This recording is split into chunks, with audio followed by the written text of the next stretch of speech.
Yeah, some of the upcoming projects I have are I actually am working on a novel about the Navajo code talkers set in World War II and dealing with a missionary son who grew up with the Navajo and knows Navajo and gets kidnapped by Nazis to try to help break the Navajo code. Becomes very much a struggle of his own faith and where God is in the midst of this struggle in the middle of one of the worst times in our recent history. So that's what I'm working on at the moment. Yeah, my inspiration can come from all kinds of places. One book I wrote was inspired by a milk jug.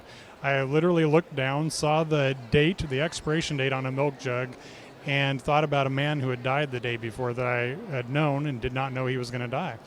And I saw that expiration date and thought, what if I could tell the day someone was going to die just by touching their skin or shaking their hand? And that led to a whole book called Expiration Date. So you just never know where the inspiration will come from. Just keep your eyes open to the news and what's around you. Yeah, absolutely. In my real life, a lot of my inspiration comes from my family, my wife, conflicts I even have internally. Big questions that will come up, whether it's from the news, politics, different troubles we'll see in our day, and I wonder how would I approach that situation. For example, expiration date. Does God know the day you're going to die, and could you change it by choices you make? That was a big question to me to wrestle with in a book. In my recent book, Samson, I wrestled with the question of whether, how would we respond to our children when they go astray from what God has for their lives? And my wife and I had to wrestle with those very issues with our own children. So.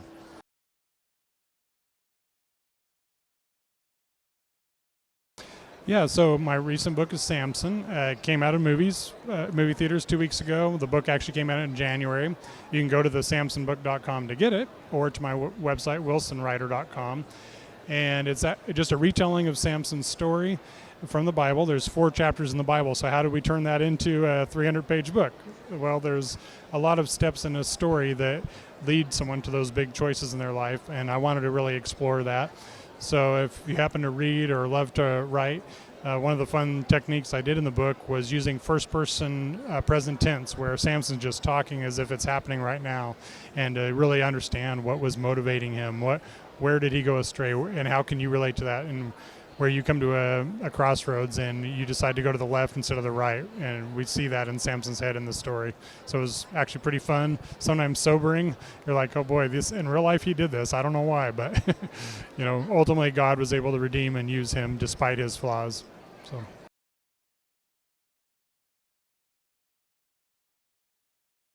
Yeah, authors or writers, would-be writers, are always asking me, where do you get your ideas? How do I get published? All those sort of things. And the bottom line is, I think everybody has a story to tell. Whether your story needs to be told on paper, on film, in a blog, just on a YouTube video, I don't know. That's between you and God. Don't send me your story. I have plenty of ideas. If God gave you an idea, it's for you. Just explore ideas of how to put it out there and see what connects with people. Maybe you're more visual and you'd rather stand in front of a camera and talk to somebody. Maybe you would rather sit at a desk and write a story. But ultimately, it just takes work. Nothing comes easy. For a writer, you're usually going to spend hundreds of hours in a room by yourself writing a story with no one looking over your shoulder and saying you're not getting paid this week if you don't write. You have to discipline yourself. So in anything God gives you, you're going to have to discipline yourself, stay true to the task, and see where God takes it.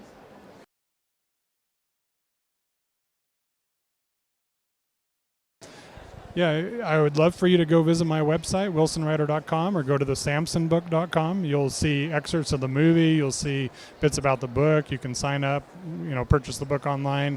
I'd love to see your reviews on Amazon. Go tell me what you think, good or bad. I like all feedback. And, keep an eye open for my Navajo Code Talker book. I really believe there's a great story there from World War II.